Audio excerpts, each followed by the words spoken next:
Good day, guys, and welcome to another episode of Riding in Tandem. RIT, Riding in Tandem, RIT. With me, RM. And me, Elaine. At sa episode na to, tetestingin naman natin ang Jack JS6 at JS8 Pro. Ano, ready ka na? Parati naman eh, tara na!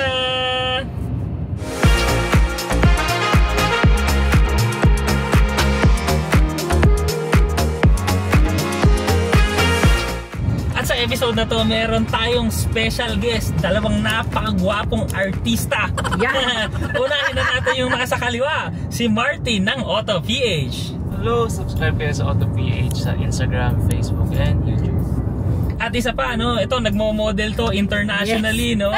Soon daw yung mga sando na daw ang imo-model niya.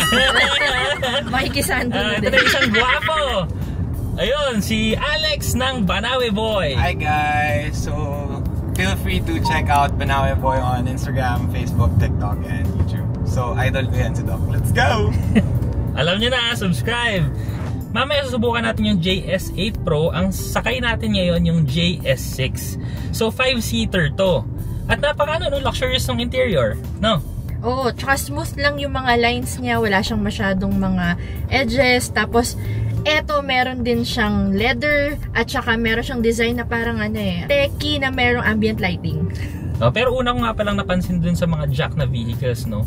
Stylish siya sa labas, no? Oo, sobrang stylish. Sobrang agaw pansin siya pag nasa kalsada at saka masyadong nagsistand out din siya. Nagsistand out parang yung mga gwapo natin sa likod. Yeah! Yeah! May aura. Maniniwala ako niyan. Itong dalawang jack na model, so same engine sila, 1.5 liter turbo.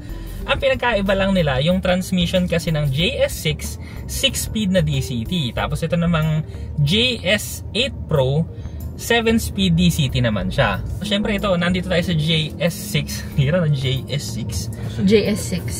Sa unahan kasi, no, sa first row, maluwag siya. Pero kamusta ba dyan, Martin? Ano, yung sa tuhod mo, okay ba? Yung malaki. It's very spacious, yes. Napansin ko rin yung cargo kanina, no? Medyo maluwag din siya. So okay na okay tong pampamilya. Basta hanggang 5 lang kayo. Meron na rin tong adaptive cruise control.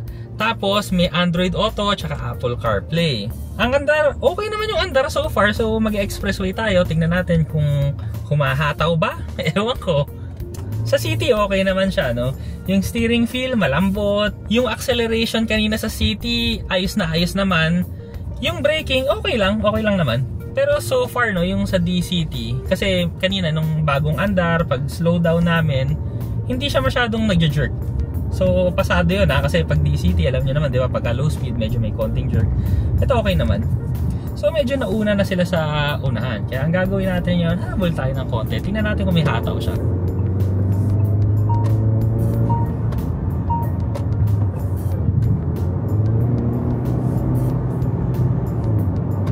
Actually, hindi na masama, no? Ang wish ko na lang, no, hindi tayo mahuli ng overspeeding. Actually, ang ganda rin corner nito, ha? Pwede rin, ha? Tsaka may siya, paddle shifter sa likod. Oo, may paddle shifter siya. Uy, may tire pressure monitoring. Tapos, ito nga, may ambient lighting. And, ano pa ba? Uy, may panoramic 360-degree view. At saka maliban sa panoramic na yan, ha? Meron din tayong panoramic sunroof. Pero alam nyo, napansin ko lang, no, iba talaga pagka yung maaraw, pagka hindi maganda yung tint mo, talagang medyo masakit sa balat. So, ramdam ko ngayon pero tita nyo, nakatint kami. Kaya kung ako sa inyo, no, gamitin nyo Ceramax Nano Ceramic Films, details sa baba. Dito pala sa baba, meron din siyang wireless charger. Oh. Tapos nakahiwalay yung controls ng aircon. So, nandito siya sa medyo baba ng wireless charger bago mag-shifter. So, nandito na rin yung hazard. Mas maganda kasi hindi mo nahanapin sa screen kung nasan yung controls mo ng aircon. Nakahiwalay siya. Yung shifter natin, rotary. So, yung park, pipindutin nyo lang sa gitna. Tapos, reverse, neutral drive. At saka meron siyang manual mode. Kasi nga meron din siyang paddle shifters. Meron tayong electronic parking brake. At saka auto hold function. Tapos, meron tayong 2 cup holders. And may isang maliit na compartment pa dito. Pwedeng lagyan ng barya or susi. And ang ating compartment naman dito, maluwag din at meron siyang pwede kang maglagay ng mga drinks kasi meron siyang controls ng fan. Okay. So, pwedeng cooler. Oo, pwede rin siyang cooler. Kamusta pala dyan, Alex, sa likod? Mayroon bang aircon vents? May aircon vents right here and 2 USB ports. Okay. Pwede mag-charge yung mga anak nyong adik sa iPad. Yes. Pero pag kami, hindi namin siya pinapapanood sa loob ng sasakyan kasi baka mahilo. So far, habang ginagamit namin to, okay naman yung JS6. Pero mamaya itry naman natin yung JS8. Tapos mamaya tignan din natin kung anong masasabi natin finally after a long drive. So see you na lang mamaya-maya. So as a driver, kanina nung dinadrive ko siya, pasadong-pasado naman yung JS6. Wala naman akong major problems na nakita. Ikaw? Ako okay din naman sa akin. Actually, comfortable ako. And nakapagkwentuhan kami ng maayos sa mga kasama namin. Kasi nga, chill lang yung driving namin today. So yun, doon nga pala siya nag-shine, Yung takbo kasi niya, mas gusto niya yung chill driving, everyday driving na yung tamang takbo lang, hindi yung ratratan. So, comfortable. Tsaka okay din yung legroom dun sa likod. As in, maluwag-maluwag dun sa likod. Okay na okay. Kasi pwede pa talagang lagyan ng bag. Tapos yung nasa harap, hindi rin sila masikip. As in, laid back lang kami lahat.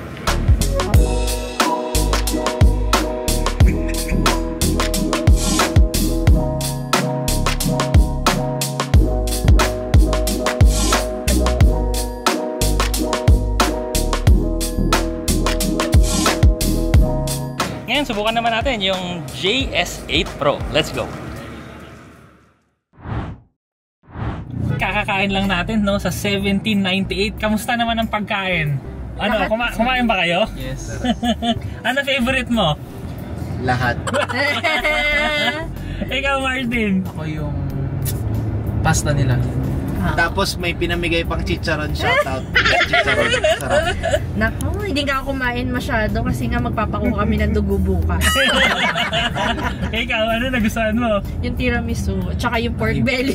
Ako yung pork belly. Sarap. Hindi pa kumain yung lagay na yan. Pero solid. Solid na solid talaga yung pagkain doon. Tapos ngayon nga, gamit na natin yung JS8 Pro. Actually, mas mura to sa JS6, kasi ito 1,350,000 pesos. Oo. Tapos yung JS6, 1,380,000 pesos. so mas mura to ng 30,000 pesos. Pero maraming advantages to. Ito yung 7-seater. So mas malaki to at saka mas maluwag. Oo. Yung interior kasi, syempre, depende na sa tao kung ano yung mas gusto mo, di ba? May preference. Pero ako kasi, mas type ko yung interior nito Pero, sorry, may favoritism na kaagad. Parang mas type ko itong JS8 Ako yung, yung dashboard kasi ng JS6. Mas pasok sa taste ko yun. Pero okay din to, itong JS8. Kamusta naman, Martin, yung yung space mo dyan sa likod? Pareho lang nung isa o ano? Mas maluwag yung JS6. Okay. Pero dahil 7-seater to. Oo. Pero hindi siya masikip. Oo. So kayo. Yes.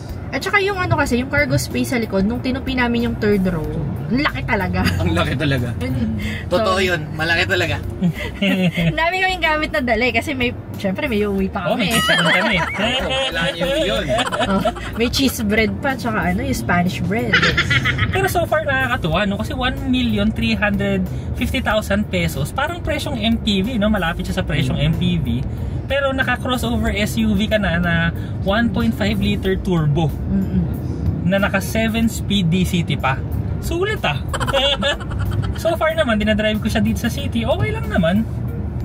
Parang regular car. Ang napansin ko lang, kanina kasi yung JS6, meron siyang paddle shifter siya, merong manual mode. Ito kasi wala. So drive tsaka sport mode yung nakikita ko dito. Ikaw, kamusta upo mo dyan? Ang feel ng upo ko naman dito parang mas mataas compared dun sa kanina. Pero parang komportable.